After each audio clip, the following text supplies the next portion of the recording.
let me mention here that the inclination of the spacecraft is at most about 87.4 degrees, which means that it doesn't fly directly over the pole. There is a hole in the coverage of all the data that's collected with these instruments. Орбита этого спутника около поля, то есть 87,4 градуса, то есть он не проходит прямо над полюсом.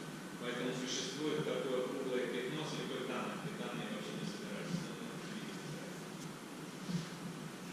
So here we will play an animated movie courtesy of NASA, JPL, and University of Rome and Southwest Research Institute. So this is the cartoon of the MRO flying over the pole. The antenna, the SHARAD antenna, is pulsing about 700 times a second. То есть это кино, которое было создано НАСА, и которое показывает, как образом ШАРАД собирает данные. То есть вы видели 10-метровую прикольную антенну. And so it's a low power 10-watt antenna. The chirp that it emanates is duration is 85 microseconds with a sweep of 25 to 15 megahertz. И это достаточно низкоэнергетический источник, его проявляет всего 10 Вт и посылает чирп по нашему сейсмическому сигналу от 25 до 15 МГц в течение 85 миллисекунд. And so with those parameters, we end up having about a 15-meter resolution in free space, and better than that, at about 8 meters in the mostly water ice here of the North Pole polar cap. Вертикальное разрешение радара около 15 метров в атмосфере и 8 метров в водяном теле. And about a third to 1 kilometer after synthetic aperture radar processing laterally, and 3 to 6 kilometers across the observation profile. Горизонтальное разрешение от 300 метров до километра, направление профиля и, соответственно, около 2 километров между профилями. So that radar profile at the end is what is produced after some processing. So Эти двухмерные радарограммы как раз показывают изображение льда после того, как данные ШАРАДа были обработаны. So our colleague Bruce Campbell at the Smithsonian produces radarograms that we receive in order to do our three-dimensional radar work. То есть вот эти данные, они как раз показаны в том виде, в котором мы их получаем, а потом начинаем нашу трехмерную обработку. Эти радарограммы были обработаны по стандартному графу Брюсом, Кэмпбеллом, So this is a radargram typical of the North Polar ice cap, and this is typical of the South Polar ice cap. То есть изображение сверху показывает типичную радарограмму изображения льда на Северном полюсе, внизу Северного полюса. And you can see the scale here is there's a lot of exaggeration in the scale. This is 200 kilometers laterally versus about 2 kilometers vertically. То есть мы видим, что масштаб несимметричный. У нас 200 километров по горизонтали, всего в районе 2 километров по вертикали. То есть это 90 раз масштаб отличается. So you can see that there are a few steps here that are applied to produce these radarograms, all of which are designed to compress the signal and enhance the signal vertically and laterally. Ну и справа показан граф обработки, который стандартный для того, чтобы улучшить качество данных. Сжатие диапазона, по-нашему, это просто нефтяной промышленности, это корреляция нашего сигнала с сигналом, который мы записываем. And you can see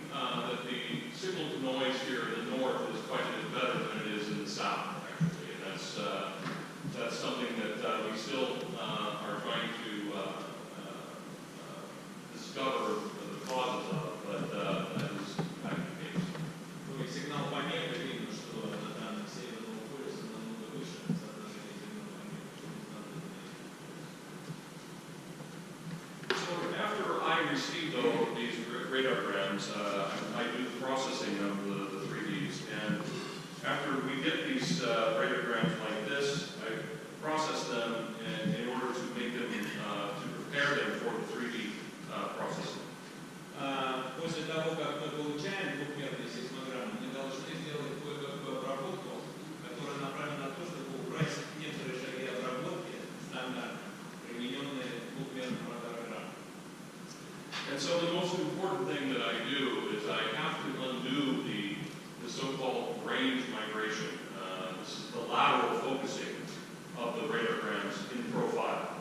То есть мы убираем одно из основных этапов, мы убираем приведение уровня, потому что нам нужно посадить данные на расстояние от спутника до поверхности льда, чтобы правильно сделать миграцию, сейсмическую миграцию в 3D. So that removal of that profile focusing will make the data appropriate for 3D focusing. То есть, убирая фокусировку двухмерно, вращая к предыдущему этапу исходным данным, вы видите, что после того, как мы убрали приведение уровня, во-первых, у нас уровень изменился, да? И во-вторых, когда мы убрали миграцию, провели демиграцию, у нас появились дифракции на данных. So this processing that's done for preparation for 3D is done to over 2,300 radiograms for the north polar ice caps and over 2,000, almost 2,100 for the south polar ice caps. Ну, это показано количество радарограмм размерных профилей, которые были использованы для создания двухмерных.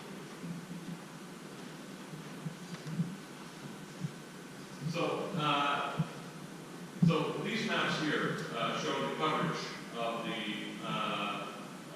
MALA instrument I mentioned earlier. So you can see in the north and the south pole, the coverage is quite dense here near the poles, and less so out at the lower latitudes. То есть эти карты показывают покрытие двухмерными профилями планеты Марс. Это северный полюс, это южный полюс, и вот вы видите вот эти вот слепые пятна, где данные вообще не собирались, из-за того, что у спутника орбита 87,4 градуса. So about 85% of this area is covered by SHARAD radiograms above 69 degrees latitude versus 25% in the mid-latitude regions. То есть полюса, которые находятся выше и ниже 60, широты 69 градусов, они покрыты примерно 85-84% полюса. И всего на 25% средних широт у нас.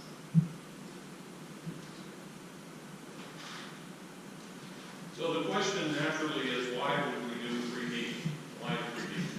То есть, естественно, зачем нам нужно 3D? And the reason is that we live in the 3D world, and when we propagate waves in the subsurface, we get reflections along a profile that come from all around the profile.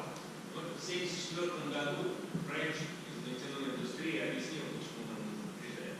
То есть, если мы посмотрим вот на этот профиль, ну, во-первых, наши геологические объекты, структуры, они трехмерные. Смотреть на них в двухмерном виде физически неправильно.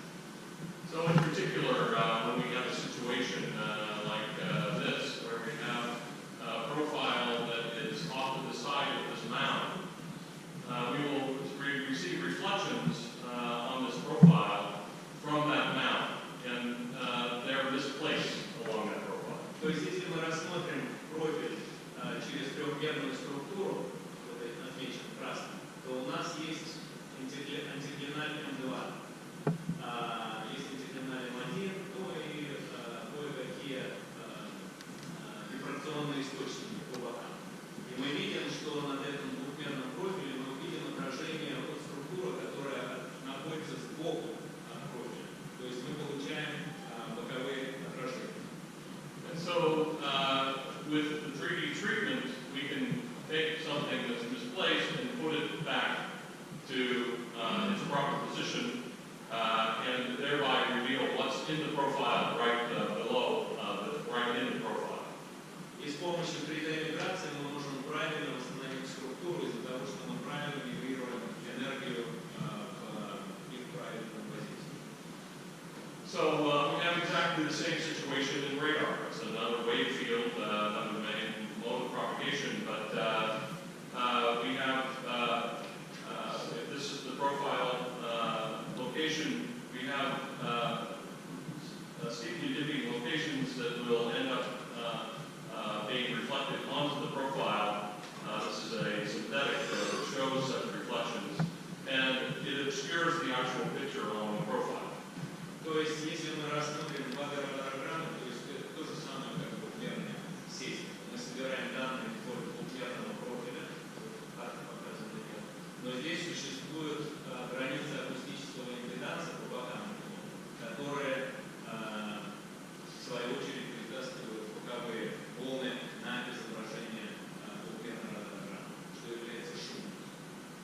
So they consider that in standard radar processing, they consider that noise, whereas in 3D it's actually signal. То есть 2D это является боковая энергия, которая приходит на боковой поверхности, она является шумом, естественно, потому что она мешает интерпретации реальных структур глубинных. Но в 3D эта энергия становится полезной, потому что ее нужно правильно позиционировать в пространстве. Но и здесь я хочу добавить тоже, что вот 3D, то есть вот эта 2D-миграция, которая все равно имеет отражение бытовое, то есть это эквивалент того, что мы получаем на 2D-радарах. Мы же хотим получить бытовые. So we're getting into the 3D processing now, and it's very important to realize that in order to do this processing, we used some borrowed technology from oil and gas seismic exploration. The so-called Chromax high-space technology and landmark graphics, and the sizeware of the same company name for interpretation. Для того, чтобы получить трехмерное изображение, использовали стандартные пакеты измененной области Chromax high-space и интерпретация And all of this processing was done on a desktop 8-core workstation. And so we were able to do a fairly large couple of 3D volumes on a low budget. Ну и, в общем, обработка велась на достаточно маленьком десктопе. And we also produced a very fast 3D downward continuation tool that was essential to being able to do that on this workstation. И алгоритм пересчета в нижнее полупространство был оптимизирован для ускорения миграции, потому что спутник находится очень высоко над планетой, нас интересует точка измерения. So here, similar to the previous MALA coverage maps, this is the so-called bin spaces that were produced for the North Pole and the South Pole, and the corresponding physical dimensions of these bin spaces. Для перевода данных 2D в 3D мы развиваем технику пенирования. И цветом показана кратность данных из каждого бина. То есть кратность это то, сколько раз у нас падает на эту площадку 475 на 475. So the spacing of each of the bins, as he said, was 475 meters square, and the color shows the fold, or the number of radar frames in a given bin. So you can see that the coverage mostly is 1 to 2 fold. There's only 1 or 2 radar in a given bin. But up here, as we get higher latitudes close to the pole, we end up having lots of radar frames in the close to the poles. Ну и как мы видим, у нас данные в основном одной или двухкратные, за исключением вот как раз ближе к полюсам, где у нас двухмерные радарограммы очень сильно перекрываются. Это, в общем-то, плюс, потому что это помогает нам сдвинуть данные таким образом, что то же самое отражение находится на тех же самых примерных отметках. And this actually, we use all of this data. It actually was important to have this redundant coverage in each bin because it allowed us to get a better understanding of the influence of the ionosphere on the propagation of the of the signal. Oh, okay. He said that already. So these are the 3D processing steps. Besides the binning here, we go ahead and do a process to remove any residual timing statics in the data. Then we go in and do some three-dimensional interpolation because you can see that there's a sparse coverage depending on the latitude. And then we do the imaging steps, which just are very simple number continuation and migration. Обработка была достаточно стандартной. Трехмерное линирование, о котором мы уже говорили, трехмерная FREAQS, которая убирает временные сдвиги между двухмерными данными. Трехмерная интерполяция данных, потому что на более низких широтах, как мы видим, у нас меньше данных есть. И 3D миграция, пересчет нижних пространств и непосредственно. So we will look at pictures through the volume of the South Pole. То есть мы посмотрим на результаты трехмерной обработки ключевого пояса. So here is a time slice through the volume of the South Pole, and this is before any interpolation, but all the other steps, like the trim statics application, has been applied. То есть это изображение горизонтального среза полярной шапки южного полюса, которое показывает вам изображение до того, как была сделана трехмерная интерполяция. So as the figure goes back and forth, you can see that before and after interpolation, and a lot of the shorter wavelength features are very much better resolved after filling in all the holes in the data. And this was essential to do before going through the imaging steps. Ну и вот я переключаю, чтобы показать разницу до и после 3D интерполяции. Как мы видим, 3D интерполяция смогла заполнить пробелы, где не было двухмерных данных. So if we go to the next slide, it will show you what happens after the imaging steps. Следующий слайд показывает изображение после трехмерной миграции. So what happens, as you would naturally imagine, is that you have a sharpening of the shorter wavelength features that helps resolve the actual structure at that given time. То есть видно, как 3D-миграция мигрировала боковую энергию. То есть, например, вот это вот мы видим, и они сколлапсировались, либо ушли, либо сколлапсировались в правильные места. These reflections that are in this area over here are all from the surface, and they've all been collapsed back to the surface reflection point or scattering point on this time slice. И вот эта энергия как раз она пришла от поверхности, потому что у нас ледяная шапка сверху изрезана, но после того, как мы провели миграцию, она была позиционирована в правильное место. And just in case you're wondering, these things here, red is low power. These are just edge effects because I had to process the data in pieces.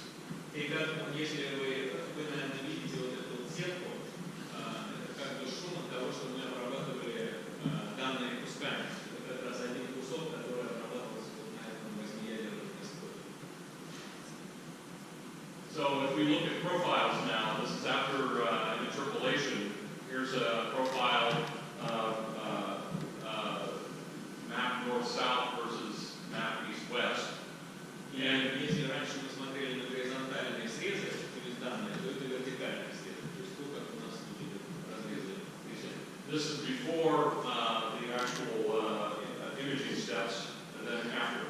Это до миграции, это после.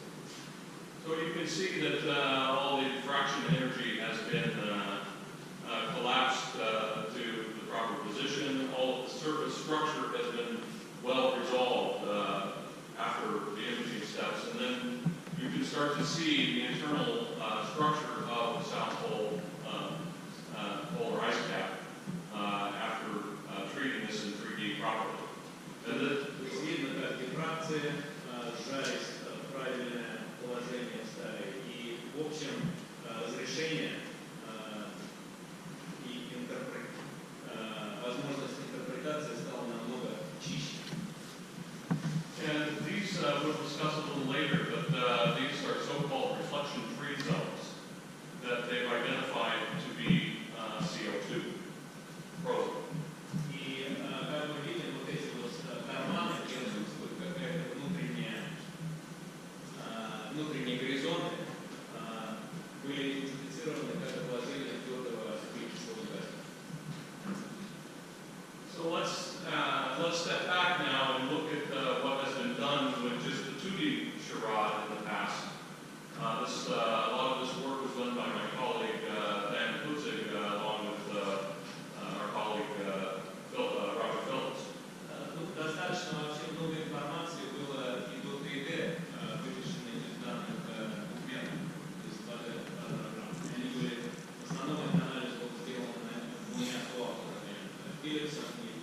particular, one thing that was surprising was that after we got the radar, was that we could see all the way down to the base of the main polar cap.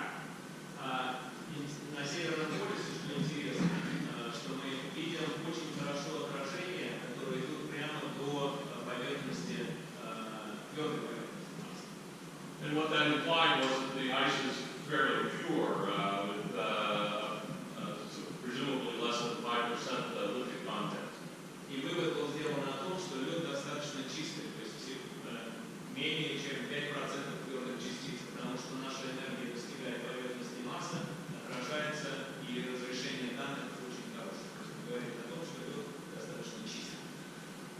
And we discovered that the basal unit here, this BU, it is not present under the genolingular portion of the ice cap. Еще один вывод был сделан о том, что вот этот вот нижний слой, который соответствует клавиатуре BU, не присутствует, он отсутствует под вот этим вот языком Gemini. And it's thought that this basal unit, actually known because they have outcrop images of the basal unit, it's known that this unit is contributory to all the sand dunes that surround the ice cap. Местами этот нижний слой выходит на поверхность, потому что ледяная шапка очень изрезана, и благодаря анализу этих изображений был сделан вывод, что он как раз является источником песка и твердых частиц, которые находятся в ледяной шапке.